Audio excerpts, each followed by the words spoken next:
Good morning, my dear students. આજે આપણે 12 physics chapter number 2 lecture number 8 માં આપણે obtained relations between electric field and electric potential study કરવાનું છે. હવે તમે સમજી શકો કે electric field that is denoted by capital E and potential electric potential that is denoted by capital V. So we have to find a relations between E and V. હવે electric field અને voltage વચ્ચેનો જો તમારે relations find out કરવો હશે તો એના માટે તમારે યુનિટ પોઝિટિવ ચાર્જને શું કરવા પડશે? મૂવમેન્ટ કરાવવા પડશે. હવે અહીંયા તમે ફિગરમાં જોઈ શકો કે આપણા પાસે ટુ સરફેસ છે. નીચેની જે સરફેસ છે એને એઝ અ સરફેસ એ કહેવાશે અને ઉપરની જે સરફેસ છે એને એઝ અ આપણે સરફેસ બી કહેવાશે. હવે સપોઝ યુનિટ પોઝિટિવ ચાર્જને આપણે સરફેસ પરથી સપોઝ આપણે સરફેસ બી સુધી આપણે લઈ જવું હોય તો એના માટે વોટેવર વર્કડન થશે એ વર્કડનને અકોર્ડિંગલી જે છે આપણે રિલેશન્સ ફાઇન્ડ આઉટ કરશું. બીજું, આ બંને સરફેસ જે છે એકબીજાની બહુ નિયરેસ્ટ છે અને એમના વચ્ચેનો આપણે એવું કહી શકીએ ડિસ્ટન્સ ડિફરન્સ જે છે એ ડીએલ છે. ડિસ્ટન્સ ડિફરન્સ જે છે કેટલો છે? ડીએલ છે. અને એમના વચ્ચેનો વોલ્ટેજનો ડિફરન્સ બી કેટલો છે? તો વી, નીચેનો જે વોલ્ટેજ જે છે એ વી છે અને ઉપરનો જે વોલ્ટેજ જે છે એ શું છે? વી પ્લસ ડેલ્ટા વી છે. ઓકે, તો મેં રીડ કરીશ તો તમને વધારે ખબર પડશે. Okay, so as shown in a figure, consider two closely space equipotential surfaces A and B. તો એ ને બી જે છે દેટ ઇઝ ઇક્વિપોટેન્શિયલ સરફેસ છે. એનો મતલબ કે સરફેસ એ પરના જેટલા બી પોઈન્ટો છે એ બધાના પોટેન્શિયલ સેમ છે. એ રીતે સરફેસ બી ઉપર બી જેટલા બી પોટેન્શિયલ હશે બધા પોટેન્શિયલ શું હશે? સેમ હશે. So as shown in a figure, consider two closely spaced equipotential surfaces A and B with a potential values V and V plus delta V. તો એકની વેલ્યુ V છે અને બીજાની value V plus delta V છે. ને delta V is the change in a voltage in the directions of electric field. તમે જોઈ શકો કે ઇલેક્ટ્રિક ફિલ્ડની ડાયરેક્શન તમને ઉપર આપેલી છે, રાઈટ? તો આ જે ઇલેક્ટ્રિક ફિલ્ડની ડાયરેક્શન અપવર્ડ ડાયરેક્શન છે એ જ લાઇનમાં તમને વોલ્ટેજનો ડિફરન્સ બી કેટલો મળશે? Delta V. કેમ કે નીચેનો વોલ્ટેજ વી છે અને ઉપરનો voltage V plus delta V છે. તો બંને વચ્ચેનો ડિફરન્સ કેટલો થશે? ડેલ્ટા વી થશે. હવે જો આટલું ખબર પડે તો આપણે એવું કહી શકીએ કે let P be the point on a surface of B. આપણે જે છે આ સરફેસ બી ઉપર આપણે પી પોઈન્ટ લઈએ છીએ. Okay, and DL is the perpendicular distance of the surface A from the P. એટલે એથી પી પોઈન્ટ વચ્ચેનું જે શું છે ડિસ્ટન્સ ડિફરન્સ જે છે દેટ ઇઝ ડીએલ છે. એટલે આપણે એવું બી કહી શકીએ કે distance between the two equipotential surface that is DL. ને આપણે જે છે કોઈ યુનિટ પોઝિટિવ ચાર્જને જે છે આ ડીએલ જેટલું જ ડિસ્ટન્સ ટ્રાવેલ કરાવવાનું છે. ને ડીએલ જેટલું ડિસ્ટન્સ ટ્રાવેલ કરાવવાનું છે એટલે આપણે કહી દઈએ કે suppose that a unit positive charge is move along the perpendicular from the surface B to surface A. અહીંયા આપણે ઇલેક્ટ્રિક ફિલ્ડને અપોઝિટ વર્ક કરાવીએ. કેમ કે અહીંયા જે છે એ આપણે બી સરફેસ ટુ એ સરફેસ આપણે શું કરાવીએ છીએ? વર્ક કરાવીએ છીએ. So that is against the electric field આપણે વર્ક કરાવીએ છીએ. એટલે અહીંયા લખેલું બી છે કે against the electric field and the work done in this process. Okay, હવે અગેન્સ્ટ ધ વર્ક જે છે એટલે against the field electric work જે છે એ માઇનસ આવી શકે. પણ અહીંયા જે છે આપણે મોડ્યુલસમાં લખેલું છે એટલે જો માઇનસ હશે તો બી શું થઈ જશે? પ્લસ થઈ જશે. આપણને ખબર જ છે કે વર્કનું equation work equal to force into શું છે? Displacement, right? ડિસ્પ્લેસમેન્ટ એ તો તમારું ડીએલ થઈ ગયું. ડિસ્પ્લેસમેન્ટ એ તમારું ડીએલ થઈ ગયું અને એફ ઇક્વલ ટુ ઇક્વેશન છે ક્યુઈ. એફ ઇક્વલ ટુ ઇક્વેશન શું છે? ક્યુઈ. જેમાં ક્યુની વાત કરીએ તો ક્યુ તો યુનિટ પોઝિટિવ ચાર્જ છે, રાઈટ? આપણે હમણાં જ કીધું કે યુનિટ પોઝિટિવ ચાર્જ તમે જોઈ શકો યુનિટ પોઝિટિવ ચાર્જ. ને યુનિટ પોઝિટિવ ચાર્જ હોય તો ક્યુની વેલ્યુ 1 એટલે અહીંયાથી નીકળી જશે. તો વર્ક ઇક્વલ ટુ ઇક્વેશન શું થઈ જશે? ઈડીએલ. તો વર્કનું ઇક્વેશન આપણું થઈ ગયું ADL.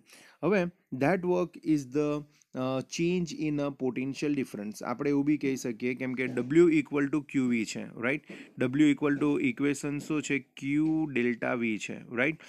હવે યુનિટ પોઝિટિવ ચાર્જ માટે ધ્યાન રાખજો, યુનિટ પોઝિટિવ ચાર્જ માટે Qની વેલ્યુ 1 એટલે અહીંયા નીકળી જશે. તો W ઇક્વલ ટુ શું થઈ જશે, ડેલ્ટા V. તો W ઇક્વલ ટુ બીજું ઇક્વેશન છે ડેલ્ટા V, જેમાં આપણે ફાઇનલ માઇનસ ઇનિશિયલ કરીએ તો બી પરથી એ પર આવે છે, રાઈટ. સો ફાઇનલ તમારું ફાઇનલ તમારી જે છે સરફેસ એ કહેવાશે અને ઇનિશિયલ સરફેસ તમારી બી કહેવાશે. સો વર્ક ઇક્વલ ટુ આપણે રાઇટ ડાઉન કરી શકીએ Q delta V, where Q equal to 1 ને delta V equal to write down થશે વીએ માઇનસ વીબી. હવે બંને વર્કડનને આપણે કમ્પેર કરીએ એટલે EDL equal to delta V આપણે કરીએ, રાઈટ. હવે EDL ઇક્વલ ટુ એમ સમજી લો કે જો આપણે ડેલ્ટા વી કરીએ તો અહીંયાથી કેટલી વસ્તુ કેન્સલ આઉટ થઈ શકે, રાઈટ. તો અહીંયા આપણે EDL equal to delta V write down કરીએ. હવે VAની વેલ્યુ V છે ને VBની વેલ્યુ શું છે, V પ્લસ ડેલ્ટા V છે. એટલે જો માઇનસના અંડર જો લઈ જઈએ તો V માઇનસ V થઈ જશે અને V માઇનસ V એટલે એ 0 થઈ જશે, રાઈટ. અને માઇનસ અંડર મલ્ટીપ્લાય થશે એટલે માઇનસ DV થશે. હવે ઈને જો સબ્જેક્ટ બનાવ તો DL નીચે જશે એટલે E ઇક્વલ ટુ શું આવશે, માઇનસ DV અપોન DL. ને ઈને મેં મોડ્યુલસમાં રાખેલો છે એટલે તમે એઝ અ પ્લસ ફોર્મમાં બી લખી શકો કે in a modulus of E equal to modulus of DV by DL. Okay. બીજી વસ્તુ, સપોઝ એમ સમજી લો કે પોટેન્શિયલ ડિફરન્સ DVની જગ્યાએ એટલે કે ડેલ્ટા Vની જગ્યાએ સપોઝ શું હોય, V હોય ને DLની જગ્યાએ ડિસ્ટન્સ શું હોય તો L હોય, તો આપણું ઇક્વેશન બનશે E equal to V by L and that is the relations between electric field and a voltage. That is the relations between electric field and a voltage. હવે વધારે જો આપણે કહીએ તો hence negative value of potential gradient is equal to the magnitude of electric field. હવે અહીંયા actually answer શું છે આવેલો છે, માઇનસ આવેલો છે. એટલે આપણે એવું કહી શકીએ કે the negative value of potential gradient, કેમ કે ડીવી બાય ડીએલ જે છે, ડીવી બાય ડીએલ એને એઝ અ આપણે પોટેન્શિયલ ગ્રેડિયન્ટ કહેવાય. ધ્યાન રાખજો, પોટેન્શિયલ ગ્રેડિયન્ટ. ને પોટેન્શિયલ ગ્રેડિયન્ટને જો મારે બરાબર બીજા ટર્મમાં જો કહેવું હોય તો મેં એવું કહી શકું કે voltage per unit length. DV by DL છે ને, તો ડીવી બાય ડીએલ છે એટલે એને આપણે શું કહી શકીએ, વોલ્ટેજ પર આપણે યુનિટ લેન્થ કહી શકીએ. હેન્સ આપણે એવું કહી શકીએ કે the negative value of potential gradient is equal to the magnitude of શું છે, electric field. So E equal to તમારું માઇનસ ડીવી બાય ડીએલ છે. Here DV by DL is known as the potential gradient. ને એનો યુનિટની વાત કરીએ ને તો ડીવી બાય ડીએલ છે તો વોલ્ટેજનો યુનિટ V અને ડિસ્ટન્સનો unit metre. So its unit is volt per metre. Okay, now next from these there are two important conclusions are as below.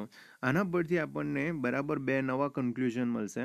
એમાં first conclusion, electric field is the direction in which the potential decreases steepest. Okay, તો અહીંયા જે છે આપણે એવું કહી શકીએ કે electric field is the direction in which potential decreases. તો સ્ટીપેસ. હવે અહીંયા જો આપણે જો જોઈએ તો ઇલેક્ટ્રિક ફિલ્ડ, હા સોરી મારું ભૂલ છે, હા E ઇક્વલ ટુ અહીંયા માઇનસ ડીવી બાય ડીએલ છે. તો એનો મતલબ એ થયો કે ઇલેક્ટ્રિક ફિલ્ડ અને વોલ્ટેજ જે છે એનું પ્રપોઝન એટલે મતલબ કે એનું રિલેશન શું થઈ જવાનું, નેગેટિવ થઈ જવાનું. એટલે કે એ જો ઇન્ક્રીઝ થશે તો ડીવી બાય ડીએલ શું થશે, મોર માઇનસ બનશે એટલે ડિક્રીઝ થશે. તો E equal to minus DV by DL તમને એવું કહેવા માંગે કે electric field is the direction which potential decrease is steepest. એટલે પોટેન્શિયલ જ્યાં ડિક્રીઝ થશે એ ડાયરેક્શનમાં તમારે શું હશે, ઇલેક્ટ્રિક ફિલ્ડ હશે. તો સપોઝ એમ સમજી લો કે એક જગ્યાએ 5 વોલ્ટ છે અને બીજી જગ્યાએ 3 વોલ્ટ છે. તો ઇલેક્ટ્રિક ફિલ્ડ સોરી ઓકે, એક જગ્યાએ સપોઝ એમ સમજી લો કે એક જગ્યાએ 5 વોલ્ટ છે, રાઈટ, અને બીજી જગ્યાએ એમ સમજી લો કે 3 વોલ્ટ છે. તો 5 વોલ્ટ ટુ 3 વોલ્ટ ડાયરેક્શનમાં તમારી શું હશે, ઇલેક્ટ્રિક ફિલ્ડ હશે.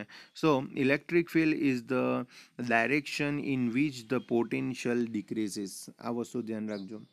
Second thing, the magnitude of electric field is given by the change in magnitude of potential per unit per unit displacement normal to the equipotential surfaces at that point. E equal to minus dv by dl છે એટલે આપણે એવું કહી શકીએ કે the magnitude of electric field is the potential difference of equipotential surfaces with a unit perpendicular distance. કેમ કે dl જે છે એ તમારું equipotential surfaces નો શું છે perpendicular distance છે. Okay, so the magnitude of electric field is given by the change in magnitude of a potential per unit displacement normal to the equipotential surfaces at that point. તો મારા પ્રમાણે આ તમને hall theory ખબર પડી જવી જોઈએ. આના પરથી આપણે એવું કહી શકીએ કે relations between electric field and potential કેવી રીતના ફાઇન્ડ આઉટ કરી શકીએ. તો આપણે એવું કહી શકીએ કે કોઈ યુનિટ પોઝિટિવ ચાર્જને અગેન્સ્ટ ધ ઇલેક્ટ્રિક ફિલ્ડ આપણે શું કરાવીએ, વર્ક ડન કરાવીએ. હવે એ જે વર્ક ડન કરાવીએ એમાં ડબલ્યુ ઇક્વલ ટુ ઇક્વેશન શું બનશે, એક ડેલ્ટા વી બનશે. અને બીજું ડબલ્યુ ઇક્વલ ટુ બીજું ઇક્વેશન કયું થશે, તો આપણે ઈડીએલ રાઇટ ડાઉન કરી શકીએ.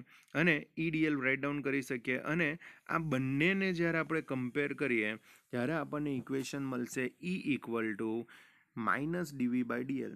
ઓકે, અને એને આપણે જો એઝ અ ડીવીને વી કન્સિડર કરીએ અને ડીએલને એલ કન્સિડર કરીએ તો ઈ ઇક્વલ ટુ શું બનશે, વી બાય એલ. બીજી વસ્તુ, voltage per unit લેન્થને as a આપણે પોટેન્શિયલ ગ્રેડિયન્ટ કહીશું ને પોટેન્શિયલ ગ્રેડિયન્ટનો યુનિટ જે છે એ વોલ્ટ પર શું થશે, મીટર થશે. ઓકે, અને આના પરથી મોસ્ટ ઇમ્પોર્ટન્ટ થિંગ્સમાં આપણે એવું કહી શકીએ કે electric field is in the direction in which the potential is ડિક્રીઝિસ.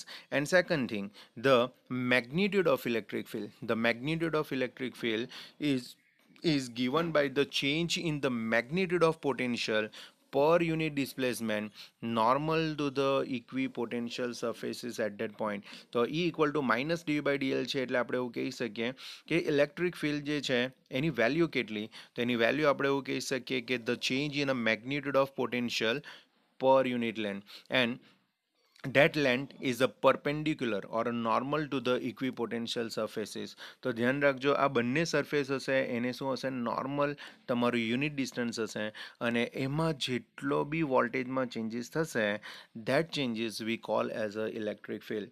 તો મારા પ્રમાણે આ તમને હોલ થિયરી ખબર પડવી જોઈએ અને આ theory very very very very most important છે. ઓકે, હવે આ થિયરી તમને ખબર પડે તો આપણે એક નેક્સ્ટ આના પછી ઓનલી વન થિયરી ઉપર આપણે જોઈએ. નેક્સ્ટ થિયરી જો જોઈએ તો એ ઇઝી જ છે. Derive the formula for electric potential energy of a system of two charge. હવે એકચ્યુઅલી એમ સમજી લો કે આપણા સિસ્ટમમાં કેટલા છે, ટુ ચાર્જીસ છે. ઓકે, Q1 ને Q2 ટુ ચાર્જીસ છે. તો એનો આપણે શું ફાઇન્ડ આઉટ કરવાની છે, પોટેન્શિયલ એનર્જી ફાઇન્ડ આઉટ કરવાની છે. હવે સિમ્પલ રીતે મેં તમને પોટેન્શિયલ એનર્જીની ડેફિનેશન કહું તો પોટેન્શિયલ એનર્જીની ડેફિનેશનમાં આપણે એવું કહી શકીએ કે કોઈ Q charge okay as a at a infinity હોય, at a infinity to given point પર લાવવા માટે વોટ એવર વર્ક ડન કરવા પડે that work done we call as a potential energy. So સમજો, potential energy that that we say a unit positive charge bringing from infinite distance to the given point whatever work done that is equal to the potential energy at that point. હવે અહીંયા તમે જો જોશો તો અહીંયા આપણે એવું કહી શકીએ કે આપણા પાસે ટુ ચાર્જીસ છે, બરાબર. એક Q1 છે અને બીજો શું છે, Q2 છે. હવે આપણે એવું કહી શકીએ કે સપોઝ જ્યારે Q1 જે છે એટ એ ઇન્ફિનિટી હશે, ફર્સ્ટની વાત કરું Q1 રાઈટ. તો આ જે આપણો ફર્સ્ટ જે છે Q1 એટ ઇન્ફિનિટી હશે. ઇન્ફિનિટીથી એમ સમજી લઉં કે મેં ગીવન પોઈન્ટ પર લાવું, તો ગીવન પોઈન્ટ પર લાવીશ ત્યારે જે મારી કાર્ટેશિયન કોઓર્ડિનેટ સિસ્ટમ છે એમાં કોઈ ચાર્જ નહીં હશે. જો કોઈ ચાર્જ નહીં હોય તો કોઈ ઇલેક્ટ્રિક ફિલ્ડ બી નહીં હશે, એટલે ઇલેક્ટ્રિક ફિલ્ડની વેલ્યુ બી શું હશે, ઝીરો હશે. ઇવન વોલ્ટેજની વાત કરીએ તો વોલ્ટેજ બી શું હશે, ઝીરો. કેમ કે એ ટાઈમે જે છે એ કાર્ટેશિયન કોઓર્ડિનેટ સિસ્ટમમાં કોઈ ચાર્જીસ નહીં હશે ને કોઈ ચાર્જીસ નહીં હોય તો ઇલેક્ટ્રિક ફિલ્ડ બી ઝીરો હોય, વોલ્ટેજ બી ઝીરો હોય તો વર્ક ડન બી શું હશે, ઝીરો હશે. ને વર્ક ડન ઝીરો હશે તો આપણે એવું કહી શકીએ કે જ્યારે Q1 ને at a infinity distance to આપણે ગીવન પોઈન્ટ પર લાવીએ ત્યારે વર્ક ડન શું થશે, ઝીરો. ચાલો તો ફર્સ્ટ આપણે Q1 માટે તો ફાઇન્ડ આઉટ કરી નાખ્યું. હવે આપણે Q2 પર આપણે જવાનું છે. પર Q2 પર જતાં પહેલાં આ જે Q1 જે પણ મેં સમજાવ્યું બરાબર એ મેં તમને કહું. તો આપણે એવું કહી શકીએ, consider the charges Q1 Q2 initially at infinity. Q1 ને Q2 at શું છે? Infinity છે. Suppose first charges Q1 is brought from infinity to point distance R1. એટલે Q1 ને જે છે at infinity to આપણે શું લાવીએ? R1 distance પર લાવીએ. There is a no external field against which work needs to be done. So અહીંયા તમને કોઈ external field નથી. So there is a no external work needs to be done. Okay, so work done in bringing Q1 from infinity by a distance R1, work done W1 equal to શું આવશે? 0. ને work done કેમ 0 થયો? કેમ કે there is a no external field when we taken a Q1 from infinity to a given point. હવે second thing આપણે એવું કહીએ કે સપોઝ Q2 ને લાવીએ, પર Q2 ને જ્યારે આપણે ગિવન પોઈન્ટ પર લાવીશું ત્યારે Q1 ઓલરેડી અંડર એન્ટર છે ને Q1 ના લીધે Q2 પર શું ક્રિએટ થશે? પોટેન્શિયલ ક્રિએટ થશે. હવે એ પોટેન્શિયલની વેલ્યુ કેટલી? તો એ પોટેન્શિયલની વેલ્યુ આપણે એવું કહી શકીએ કે Q1 અને ડિસ્ટન્સની વાત કરીએ તો 1 ને 2 વચ્ચેનું ડિસ્ટન્સ R12 છે. 1 ને 2 વચ્ચેનું ડિસ્ટન્સ શું છે? તો R12 છે. તો પોટેન્શિયલ કેટલું થશે? Q1 અપોન શું થશે? R12 થશે. હવે એમ સમજી લઉં કે Q2 ને મેં સપોઝ લાવ તો વર્ક ડન માટે W ઇક્વલ ટુ શું આવશે? Q2 ઇન્ટુ V થશે. W ઇક્વલ ટુ શું આવશે? Q2 ઇન્ટુ V થશે. હવે Q2 ઇન્ટુ Vની વાત કરીએ તો V કેટલો છે? કે Q1 અપોન R12 છે. એટલે જો મેં Vની વેલ્યુ મૂકીશ તો શું આવશે? K right Q1 Q2 upon શું આવશે? R12 આવશે. અપોન શું આવશે? તો R12 આવશે. તો કે Q1 Q2 અપોન શું આવશે? R12 આવશે. તો અહીંયા જે છે આપણે એવું કહી શકીએ કે જ્યારે આપણે સેકન્ડ ચાર્જને આપણે લાવીશું ત્યારે વર્ક ડન કરવા પડશે અને એ વર્ક ડન જે છે એની વેલ્યુ શું આવશે? Q2 ઇન્ટુ બરાબર V1 આવશે ને Q2 ઇન્ટુ V1માં V1ની વેલ્યુ શું બનવાની? કે Q1 અપોન શું થશે? R12 થઈ જશે. R12 થઈ જશે. એટલે આપણું હોલ ઇક્વેશન બનશે કે Q1 Q2 અપોન R12 થશે. તો Q2 માટે આપણે વર્ક ડન કરવા પડશે એવું આપણે અહીંયા કહી શકીએ છીએ. રાઈટ, એવું આપણે અહીંયા શું કરી શકીએ? કહી શકીએ છીએ. ઓકે, તો થિયરી પર આપણે જોઈએ તો આપણે એવું કહીએ કે now work done in bringing Q2 from infinity distance to a given point of a distance R2 in the electric field of Q1. તો Q1 ની ઇલેક્ટ્રિક ફિલ્ડ આવશે. હવે Q1 ની ઇલેક્ટ્રિક ફિલ્ડ આવશે તો W2 W2 ઇક્વલ ટુ શું આવશે? Q2 into V1 ને V1 ની વેલ્યુ કેટલી? કે Q1 અપોન R12 જે મેં તમને કીધું. તો W2 ઇક્વલ ટુ તમારું શું થઈ જશે? કે Q1 Q2 અપોન શું થઈ જશે? R12 થઈ જશે. Where R12 is the distance between શું આવશે? 1 એન્ડ 2. હવે જો આપણે potential of the system of a two charges આપણે જો લઈએ બરાબર Q1 એન્ડ Q2 તો W1 તો MB 0 થઈ ગયેલો હતો. હવે W2 ની જ વાત કરીએ તો W2 ની વાત કરીએ તો U ઇક્વલ ટુ શું આવશે? કે Q1 Q2 અપોન શું આવશે? R12 આવશે. તો આના પરથી તમને પોટેન્શિયલ એનર્જી મળી શકશે. Okay, if Q2 was brought first to its present location, એટલે સ્ટાર્ટિંગમાં આપણે Q1 ને લીધેલો હતો પણ સપોઝ જો Q2 ને લેટે તો W2 0 આવતે. પણ Q1 ની વાત કરીએ તો Q1 ને જ્યારે આપણે લાવીશું ત્યારે બી વર્ક ડન કરવા પડશે અને એ વર્ક ડનની વેલ્યુ બી બરાબર શું આવશે ખબર? કે Q1 Q2 અપોન R12 જ આવશે. એનો મતલબ એ થયો કે તમે 1 ને બરાબર પહેલાં લાવો કે 2 ને પહેલાં લાવશો, તમારું જે વર્ક ડન જે છે એ વર્ક ડન ચેનની થશે. એટલે કે તમારી પોટેન્શિયલ એનર્જી જે છે એ ચેનની થશે. સો મારા પ્રમાણે તમને આ વસ્તુ ખબર પડી જવી જોઈએ. ઓકે, ચાલો તો આપણે એવું કહી શકીએ કે જ્યારે આપણે Q1 ને at infinity distance to given point પર લાવીએ તો એ ટાઈમે નો એક્સટર્નલ ફિલ હશે એટલે વર્ક ડન 0 હશે. પણ Q2 ને જ્યારે લાવશો ત્યારે Q1 ની ઇલેક્ટ્રિક ફિલ્ડ Q2 પર ઇફેક્ટ કરશે. એટલે આપણે પોટેન્શિયલ આપણે એટલે Q2 પર આપણે લાવીએ છીએ ત્યારે વર્ક ડન W2 ની વાત કરીએ તો W2 ઇક્વલ ટુ શું થશે? Q2 ઇન્ટુ V1 થશે અને એને accordingly whatever work done થશે એ તમારી પોટેન્શિયલ એનર્જીના ફોર્મમાં સ્ટોર થશે અને એ પોટેન્શિયલ એનર્જી તમારી થઈ જશે કે Q1 Q2 upon R12. Okay, હવે આટલું ખબર પડે તો હવે આપણે નેક્સ્ટ ઉપર જઈએ. નેક્સ્ટ પોઈન્ટ પર એવું કીધેલું છે Generally, the potential energy expression is unaltered, whatever way the charges are brought to the specification location, because the part independent of work done for electrostatic force. હવે વર્ક જે છે એ કોઈ બી દિવસ પાર્ટ પર ડિપેન્ડન્ટ કરશે નહીં. So it is independent of the part. એટલે અહીંયા આપણે એવું કહી શકીએ કે વર્ક જે છે એ પાર્ટ પર ડિપેન્ડન્ટ કરશે નહીં. હવે સપોઝ એમ સમજી લો કે Q1ની જગ્યાએ Q1 Q2ની જગ્યાએ સપોઝ આપણા પાસે શું હોય, Q3 હોય, રાઈટ. આપણા પાસે Q3 એટલે કે 3 ચાર્જીસ હોય. તો 3 ચાર્જીસનો પોટેન્શિયલ તમારો કેટલો થાય? તો 3 ચાર્જીસનો પોટેન્શિયલ અહીંયા લખેલો તો છે, પણ એ હમણાં મેં વાત કરીશ નહીં. આપણે અહીંયા સુધી જ આપણે ધ્યાન રાખીશું. નેક્સ્ટ પોઈન્ટમાં આપણે એ વસ્તુ ધ્યાન રાખીશું. હા, પણ એટલું વસ્તુ ધ્યાન રાખજો કે Q1 ને Q2 બંને ગ્રેટર દેન 0 હશે તો પોટેન્શિયલ પોઝિટિવ હશે. બટ Q1 ને Q2નું મલ્ટિપ્લિકેશન જો લેસ દેન 0 હશે તો તમારી પોટેન્શિયલ એનર્જી શું હશે? નેગેટિવ. એટલે આપણે એવું કહી શકીએ કે બોથ નેગેટિવ હશે અથવા તો બોથ પોઝિટિવ હશે તો તમારી પોટેન્શિયલ એનર્જી પોઝિટિવ હશે. કેમ કે નેગેટિવ ને નેગેટિવનું મલ્ટિપ્લિકેશન કરશો તો પોઝિટિવ આવશે. પોઝિટિવનું મલ્ટિપ્લિકેશન કરશો તો આન્સર શું આવશે? પોઝિટિવ આવશે. સો Q1 Q2 ગ્રેટર દેન 0 હોય એટલે કે જો એ પોઝિટિવ હશે તો પોટેન્શિયલ બી તમારો પોઝિટિવ હશે. બટ Q1 Q2નું મલ્ટિપ્લિકેશન નેગેટિવ હોય એટલે કે એક પોઝિટિવ હશે ને એક નેગેટિવ હશે તો આન્સર શું આવશે? નેગેટિવ આવશે. એ ટાઈમે તમારી પોટેન્શિયલ એનર્જી પણ નેગેટિવ આવશે.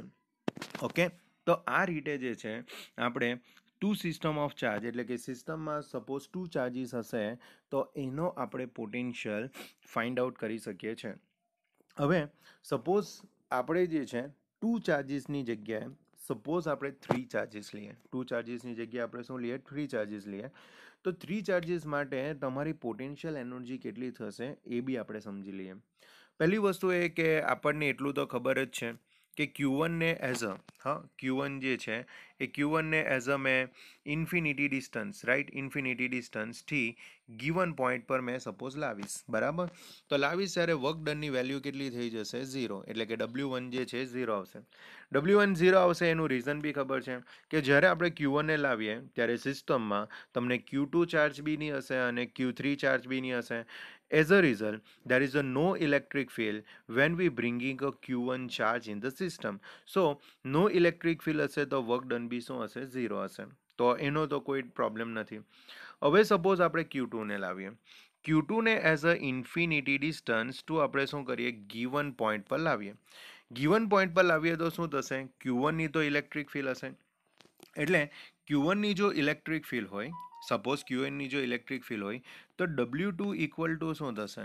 તો W2 ઇક્વલ ટુ થશે Q2 ઇન્ટુ V1. કેમ કે Q2 ને લાવશો ત્યારે તમારી V1 જે છે એ V1નું પોટેન્શિયલ તમને બરાબર મળશે.